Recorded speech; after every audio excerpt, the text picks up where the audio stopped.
यो पार्टीलाई पनि अर्कै पार्टी मान्छ यही पार्टी अब निरन्तरतामा चलाउँछु भनेर चल्दैन चले पनि त्यसले थाहा चाहिँ देश र जनताको लागि धेरै साथ जोगाउन सक्दैन निरन्तरतामा चलाउँछ अनि यो पार्टीलाई नयाँ बनाउनुपर्छ भन्ने एउटा कुरा तर यो मेरो मुख्य कुरा होइन मेरो मुख्य कुरा होइन हामीले गल्ती कहाँ गरियो गल्ती सानसानो गल्ती गरियो मात्रै हामीले गल्ती गरियो अब गर्दैनौँ भने चाहिँ फेरि भनेपछि हामीले ठुलै गल्ती गरेको छ ठुलो गल्तीभित्र छिर्न हामीलाई मन छैन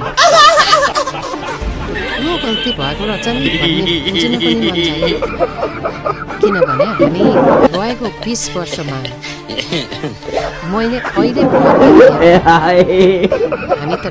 ठुला निर्णय गरेर ठुलो आन्दोलनवादी रुई निकाल्ने नेताहरू हौँ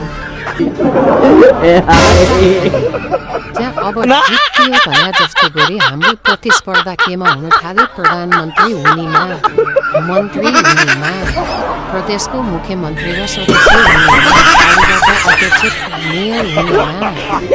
राजनैतिक नेतृत्व हुनेमा